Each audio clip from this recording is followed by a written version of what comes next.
बात कारोबार की करें और आज के बाजार की करें तो बाजार में पिछले 4 दिनों से जारी तेजी पर आज ब्रेक लग गया। मुनाफा वसूली और साप्ताहिक एक्सपायरी ने बाजार पर दबाव बनाया। पिछले हफ्ते भी गुरुवार को बाजार में गिरावट आई थी। हालांकि अक्टूबर में यह दूसरा मौका है जब बाजार गिरकर बंद हुए हैं। अमेरिका में राहत पैकेज को लेकर असमंजस बरकरार है। साथ ही अमेरिका के कई राज्यों में फिर से कोरोना का संक्रमण बढ़ रहा है। यूरोप के कई देशों में भी कोरोना के मामलों में नए सिरे से तेजी आई है। इससे बाजार में चिंता बढ़ी है। आज निफ्टी 41 और सेंसेक्स 149 अंक लुढ़क कर बंद हुए। बैंक निफ्टी भी 151 अंक टूटकर बंद हुआ। जुलाई से सितंबर तिमाही में बजाज ऑटो का मुनाफा 19% गिरकर 1138 करोड़ रुपए रहा। इस तिमाही में कंपनी के रेवेन्यू में 7% की कमी आई है। इस दौरान गाड़ियों की बिक्री में 10% की कमी दर्ज हुई। ऑपरेटिंग प्रॉफिट दूसरी तिमाही में 1% घटकर 1267 करोड़ रुपए रहा, जबकि ऑपरेटिंग मार्जिन सालाना आधार पर 16.6% से बढ़कर 17.7% हो गया। हालांकि टू व्हीलर सेगमेंट में कंपनी को सालाना आधार पर 6% की ग्रोथ मिली है।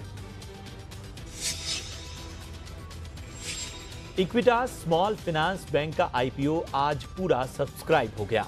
आईपीओ को 100% सब्सक्राइब होने में आखिरी दिन में आखिरी घंटों का इंतजार करना पड़ा। इक्विटास स्मॉल फाइनेंस बैंक ने आईपीओ के जरिए 500 करोड़ रुपए जुटाने का लक्ष्य रखा है। कंपनी ने आईपीओ का प्राइस बैंड 32 से 33 रुपए तय किया था।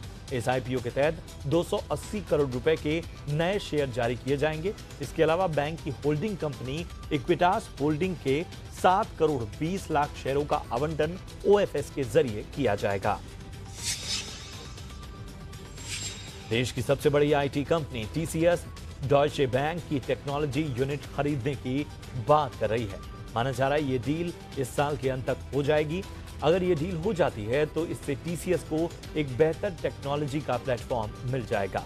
सूत्रों के मुताबिक डील के मोल भाव को लेकर दोनों ओर से बातचीत चल रही है। माना जा रहा है कि इस डील में थोड़ा और समय लग सकता है। हालांकि इस डील को लेकर डॉयचे बैंक और टीसीएस दोनों ने कोई कमेंट करने से मना कर दिया। रेलवे के करीब 11,58,000 नॉन गैजेटेड कर्मचारियों को 78 दिन के वेतन के बराबर बोनस मिलेगा। रेलवे के कर्मचारियों को मिलने वाले इस प्रोडक्टिविटी लिंक्ड बोनस की कुल राशि 2082 करोड़ रुपए रहने का अनुमान है। बोनस की ऊपरी सीमा 17,951 रुपए होगी। पिछले साल भी कर्मचारियों को 78 दिन का ही बोनस मिला था। रेलवे के कर्मचारियों को दशहरे के पहले ही बोनस का भुगतान हो जाता है।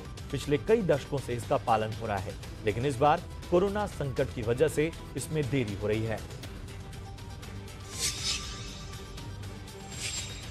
भारत सरकार ने कोरोना वैक्सीन के लिए 50,000 करोड़ रुपए की व्यवस्था की है। न्यूज एजेंसी ब्लूमबर्ग के मुताबिक इस रकम की व्यवस्था 31 मार्च तक के लिए की गई है। रिपोर्ट के मुताबिक सरकार आगे और रकम की व्यवस्था करेगी।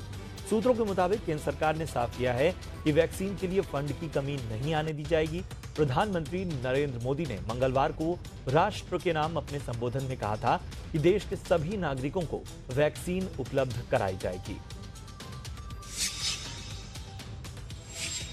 सर्वर से डेटा चोरी होने के बाद दवा कंपनी डॉक्टर रेड्डीज लैबोरेटरीज ने दुनिया भर में अपने प्लांट बंद कर दिए हैं। डॉक्टर रेड्डीज ने अमेरिका, ब्रिटेन, ब्राजील, रूस और भारत में ड्रग प्लांट मौजूद हैं। दवा कंपनी को कुछ दिन पहले ही रूसी कोरोना वैक्सीन के ट्रायल को मंजूरी मिली थी।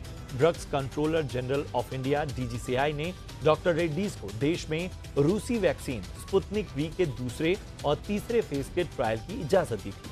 हालांकि कंपनी के कामकाज पर असर नहीं पड़ा है और कंपनी ने जल्द सेवाएं शुरू करने का भरोसा दिया है। कंपनी का शेयर आज दिन के निचले स्तर से संभला। बीमा के विज्ञापन पर सख्ती की तैयारी हो रही है। अब कंपनियों को विज्ञापन में पूरी जानकारी देनी होगी। इंश्योरेंस रेगुलेटर इरडाई ने भ्रामक विज्ञापनों का दायरा बढ़ा दिया है।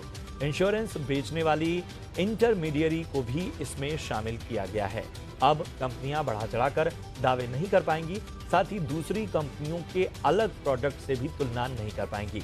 इरडाई ने कंपनियों के लिए विज्ञापन में क्लेम रेशियो भी बताना जरूरी कर दिया है।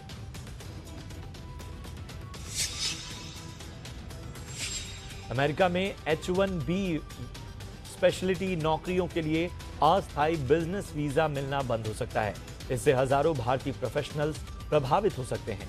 इस वीजा के जरिए दूसरे देश की कंपनियां अपने टेक्नोलॉजी प्रोफेशनल्स को अमेरिका में कुछ समय के लिए साइट पर स्किल्ड वर्क करने के लिए भेजती हैं। अमेरिका के विदेश मंत्रालय ने इस वीजा को नहीं जारी करने का प्रस्ताव रखा है। विदेशी कंपनियां एच नॉन इमिग्रेंट क्लासिफिकेशन से जुड़ी शर्तों और पाबंदियों से बचने के लिए B1 वीजा का इस्तेमाल करती हैं। आधार कार्ड जारी करने वाली अथॉरिटी UIDAI ने साफ किया है कि तीनों फॉर्मेट वाले आधार कार्ड मान्य हैं। UIDAI के मुताबिक सामान्य आधार कार्ड हो या फिर PVC कार्ड सभी मान्य होंगी। नागरिकों को आधार कार्ड के एक फॉर्मेट को दूसरे से बदलने की जरूरत नहीं है। फिलहाल आधार कार्ड 3 फॉर्मेट आधार लेटर, ई-आधार और PVC कार्ड में उपलब्ध है। PVC कार्ड को हाल ही में लॉन्च किया गया है। UIDAI ने कहा है कि ऐसी किसी अफवाह पर ध्यान न दें कि PVC कार्ड आधार कार्ड के बाकी 2 फॉर्मेट से ज्यादा वैलिड है या फिर ई-आधार मान्य नहीं है।